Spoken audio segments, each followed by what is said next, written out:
Welcome to the SharkPreneur podcast with Kevin Harrington and Seth Greene. Kevin Harrington is the inventor of the infomercial, one of the original sharks from the hit TV show Shark Tank, and has generated over $5 billion in TV and digital direct response sales. Seth Greene is the world's first trusted authority on cutting-edge direct response marketing, a best-selling author, and the only 3-time Marketer of the Year nominee.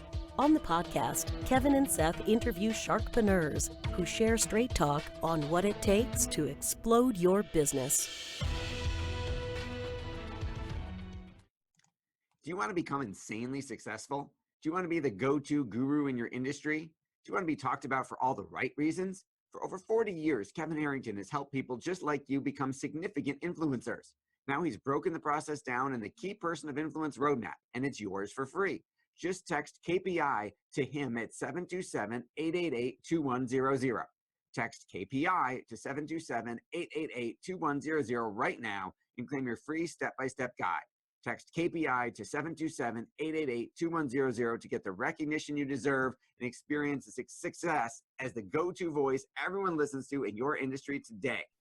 Welcome to the SharkPreneur podcast. This is your co-host, Seth Greene. Today I have the good fortune to be interviewing Tyler Sullivan, otherwise known as Sully, the founder of BombTech Golf, an e-commerce store with over $15 million sold online since 2012. He also runs Ecom Growers, where he and his team have helped countless Shopify owners add 6 to 7 figures in additional sales to their e-commerce stores by optimizing email systems and ad campaigns to find hidden revenue streams. Tyler, Sully, thank you so much for joining us. Glad to be here. Thank you for having me.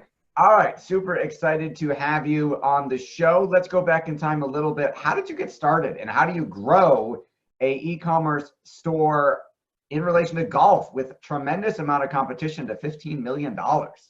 Totally. Yeah, I started as a golfer, super passionate about it. I was attempting to do the home run derby of golf, which is World Long Drive, and I wasn't very good. I was hitting drives about 360 yards. Wow. And yeah, I had some good shots, but in that process, I started assembling my own clubs because they were actually breaking.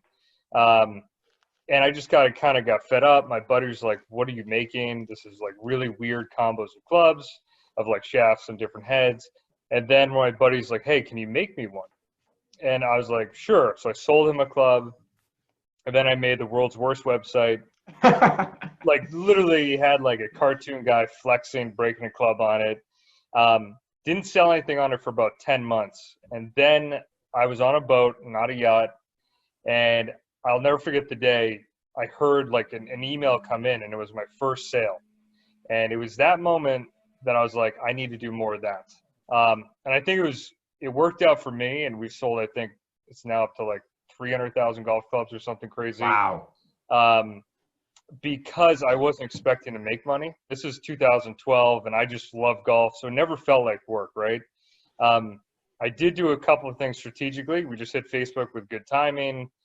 We hit Facebook video early. Like I have one video that I boosted for, I think it was $300, and we got 300,000 views, 10,000 comments. Wow, that's incredible metrics. Yeah, it was great. So it was a good time. I hit video early, hit Facebook Live early. All these things I did kind of because I just wanted to do it. And accidentally, I would engage with everyone. So every comment I got, I would literally comment on my phone until my thumbs were bleeding.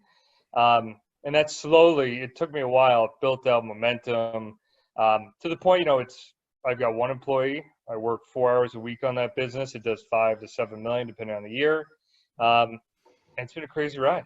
The longer version, if it isn't in a book, it should be. Because to go from 0 to 15 million in any business is phenomenal. To do it working 4 hours a week, that's Tim Ferriss's 4-hour work week right there. You're the poster child. That's absolutely incredible. And then obviously, what inspired you to start helping others do the same thing? So again, this has all been like, what's the word? It kind of just happened from life events. I did not intend to help others, but as we started, BombTech started, we're having growth.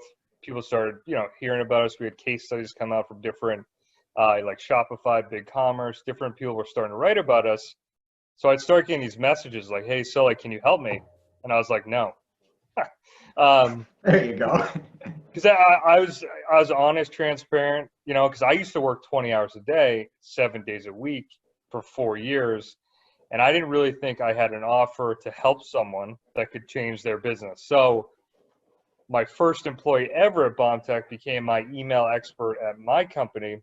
And he started driving like crazy numbers, like 40% of my revenue from email. Wow. Yeah, which was awesome. And then he was just such a unique person. And now he has become my co-founder with this business. And only because he came to me and said, hey, do you mind if I help the people that are reaching out to you? I said, if you can bring them results, go ahead. I will absolutely endorse you. So he went out and closed 3 clients, which I was shocked of. I was like, wow, okay, cool. Then I go, talk to me in 2 months or a month and tell me what the results are. So he's like, well, I took 3 clients. They were doing 15% of revenue from email. Now they're doing 50. That's a huge increase. I was like, that's pretty good. Let's do more clients. And now we have not a large team, but we've got about 20 clients, and we work with ecom brands, typically doing between 2 and 15 million a year. And it's been really cool to see him as my first employee at BombTech, who I could only pay so much as an employee, now be a co-founder with me at 26. He's a young guy making tons of money, and we're having impact on different brands. So it's been unexpected, but I'm kind of just taking what comes to me and makes sense from a business standpoint. And that's been a really different but exciting business to run. That is absolutely incredible. All right, so let's dive into the weeds a little bit. Sure. So obviously Facebook Live, Facebook ads, incredibly popular, driving, a multi-billion-dollar company. We've had multiple versions of Facebook Armageddon, where Facebook just shuts you down and you don't know why, and there's nothing you can do about it. Obviously, we're recording this during the height of the Corona pandemic. Totally. Facebook has done a recent sweep of shutting down accounts left and right because they felt like they were advertising or taking advantage of the crisis to run ads, which is smart marketing. So how do you make ads profitable consistently, given Facebook and the other networks ever-changing terms of service and rules that seem to be arbitrary and change based on the day and what automated bot decides your ad doesn't work? Yeah, so that has been a fear of mine, of Facebook, like ads just stopping working for years, right? Like literally. A well-founded fear. We've lived it many, many, many times. Yeah, so I mean, because that's really what launched the business. Like when it was organic and you had 100% reach, that was how I got started. 1,000 likes meant 1,000 likes, or 1,000 people. But I had to rely on ads, and that's what got us scale. But for me, I had looked at like, what is the only asset I own, right? And for me, when I look at my business and our other brands we work with, the only thing I truly own is email, right? We're now doing text message, which is kind of a similar asset. But I wanted to, and what I did with the business, I said, if Facebook ads were shut off or just were not profitable anymore, would BombTech survive? So what I did is I took our email asset, which is the only thing we own, and I changed our conversations from blasting them and just hoping we get more money to having real conversations. So essentially taking that same approach I did, God, what year is it? 2013, where I went and hit every comment of 10,000. And now we do that with email. So we ask real questions that we want to know the answer for. We want to know the answer to help the business. But that keeps our list so engaged that if something happened, we could continue to launch offers to them and still survive and live and thrive. So that's been my like shift to be okay with it. Like if that really happened, we're cool, That's an incredible business lesson for everybody watching or listening right there. As Dan Kennedy says, the loneliest number in any business is 1. And if you're entirely, and we've lived it painfully, where we were entirely dependent on Facebook ads. And that was the one service we offered, managing those ads and running those funnels years ago. And we learned painfully when we got shut down and said, shoot, we need other services to provide. We need other social networks to be on. And hey, what if we can't advertise on social networks? Can we rent email lists? Can we do swaps? Can we own those relationships? So you're absolutely right. Absolutely incredible the way you've made it work. So how do you grow? I mean, you talked about replying till your thumbs bleed and working 20 hours a day to get to your 4-hour work week. Yep. So how do you make an e-commerce brand profitable? How do you build it? If you had to start over today, what would you do now, given that there's so much more competition and ad cost is so much more expensive and everybody's trying, not everybody, but a much larger percentage of the marketplace is trying to, hey, I'll work at home and start a side hustle and make money? I think it's harder now. I think a part of my success was timing. You know, we hit it early. No, but we can't duplicate, right? Right. And, you know, I would do kind of what I did, but be even more patient. And like one of the things I did accidentally was I put myself on a lot of the content as a personal brand. And I think that's probably the key separator, if you can actually do that, is because I put myself on video because I didn't have any money, right? And that would be the same strategy I would take today. Is I built relationships and ended up being our customer persona is me. So like the average golfer, the regular guy, is not driving 360 yards, folks. If you don't play golf and you're watching this, just so you know, 360, he started from a good place. Yeah. Now I don't hit it very far. You know, I'm getting older and have kids and all that stuff. But it was, they could relate to me as like a regular guy. Yes. So that was kind of, whether it was today, like if I started today or 5-10 years ago, I accidentally did that back then. But that would be one of my key strategies would be put a person to it. Hopefully it's you as a founder. Number two, I would make sure email and lead capture is a huge part of it, because I see a lot of brands and even ones we work with that are successful, they scale one campaign that just takes off, but then they have no real list to fall back on. And although they had one campaign scale up, they like, you know, I've seen businesses build, you know, big teams and infrastructure and overhead on one scaling campaign, whereas I'd rather have them, you know, do that one scaling campaign, build your list, and keep it lean. So I wouldn't change much. I would go paid probably earlier and have more emphasis on email and looking at that as our true asset. Awesome. So the goal being build the email list, nurture them that way, communicate with them that way, because theoretically, if depending on the CRM, if Aweber cancels you tomorrow, you could switch to MailChimp, you could switch to Infusionsoft, you could switch to Marketo, you could switch to a dozen different platforms, where if Facebook shuts you down, it's a little bit harder to try and instantly be back up and running with profitable ads somewhere else. Absolutely. So you're now running two businesses, both incredibly profitable. I have to ask, if you're doing $5+ million, you're not making golf clubs in your garage anymore. No. So, I mean, there was some massive shifts. And for me, like when you ask me, like, what do I do today? I'm such a different person today than what I was. So like a lot of people ask like, well, why couldn't you do that back then? And I had like very specific life moments, like big events that changed how I perceived things, like perceived how I work. The three big ones for me was I got fired from my day job. That was the Congratulations. Yeah, that was, my wife was pregnant. It was the week before Thanksgiving. Oh my God, talk about timing. And BombTech was a side hustle. It was not crushing it. So that was the first, like, put me into hustle mode where I got the kick in the butt, say, all right, all in, let's crush it. And I worked, that's why I worked 20 hours a day, 7 days a week. You didn't have, your back was against the wall. You got a pregnant wife and a family on the way to provide for, and you don't have a choice. It was a scary time, but it was what I needed, right? So then when I had my first kid, I still was working too much. It was really the second child, who's now 3, where I took 6 weeks off, and I did all this prep to be ready for 6 weeks off. So I go, man, sales are going to plummet, whatever. It's going to be the worst time ever, but I really wanted to take the time off. Maternity leave, yep. Yeah, so I took it off, and what do you think happened to sales? Went up. They went up. So that blew my mind, and it made me totally have a new perspective on like, what am I doing? Am I just moving, changing button colors, moving stuff that doesn't matter? And at that point, it took me, what year was that, 4 or 5 years to have enough of a team of experts in the places where I wasn't that smart, which is many, and then get out of their own way. So now I've kind of taken it to the next level where I have like I'm just finishing up the BombTech operating manual, where if I died, not to get dark with it, but that was my next thought. That segues into the next question, which is how do you lead a team? How do you teach them how to do everything so it's not in your head? How do you get them to manage them without you so that they're doing what they're supposed to do at the right time without you micromanaging the process? And that's been really rewarding, because it's like I knew I was lean before, but now it's like I would consider a real business that you could transfer, right? Whereas before, I had actually looked at companies to buy, and when in the process of looking at different e-com brands or even agencies, I was like, wow, there's no way I could buy that.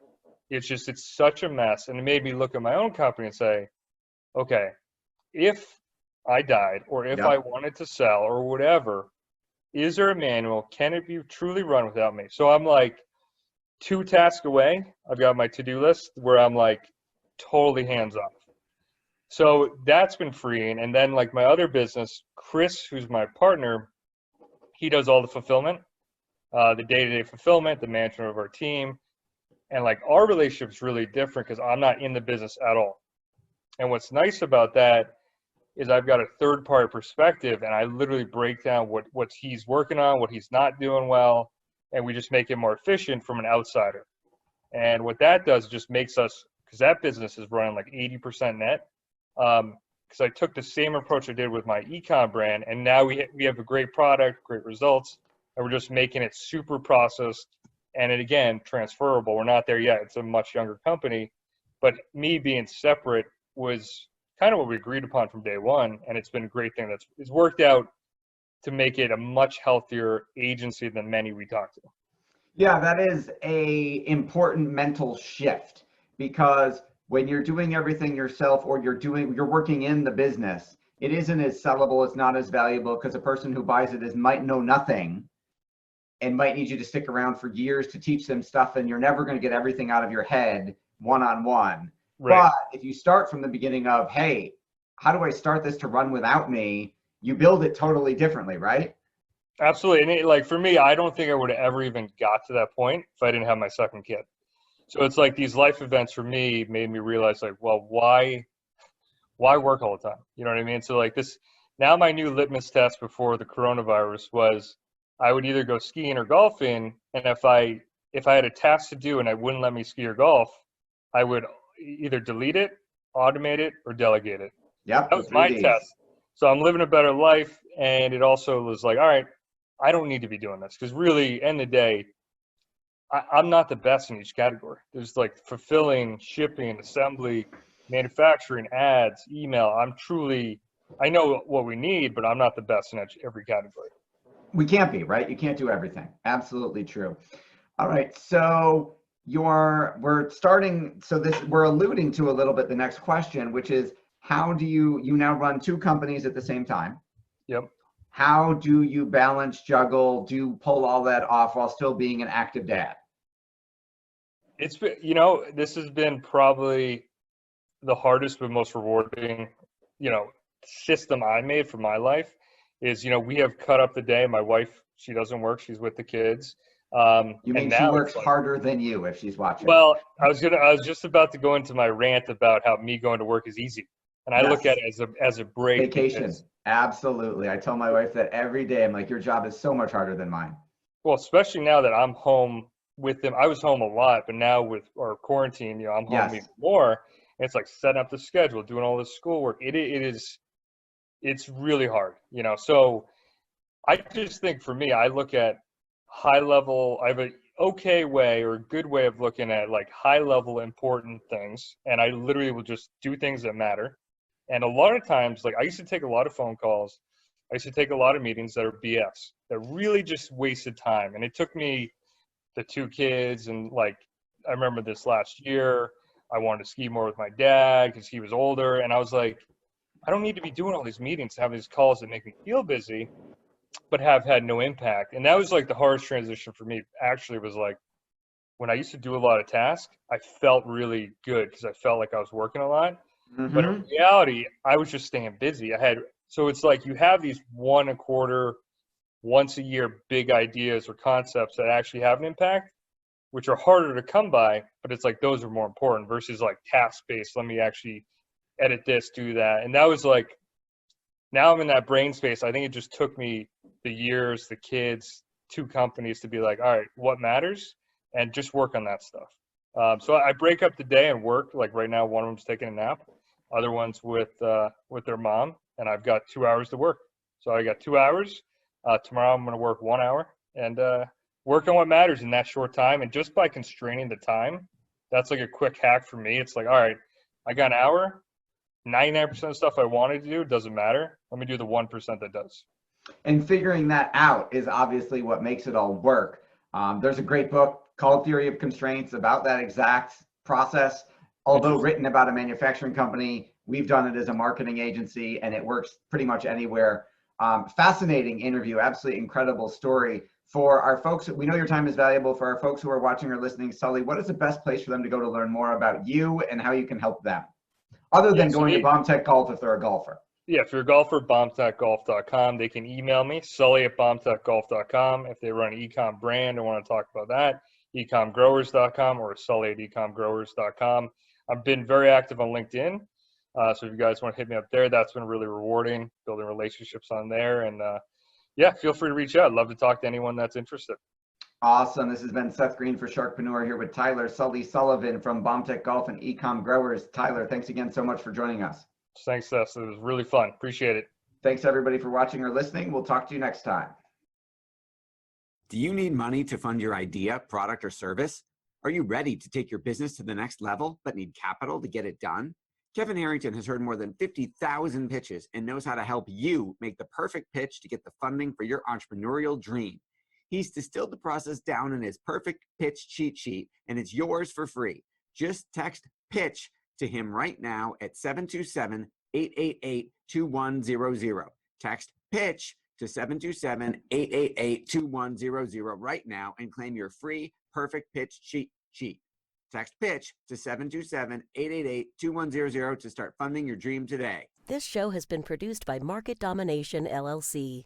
To discover how you can have your own show completely done for you and turn it into a real published book and become the authority in your marketplace, go to www.marketdominationllc.com/podcast offer.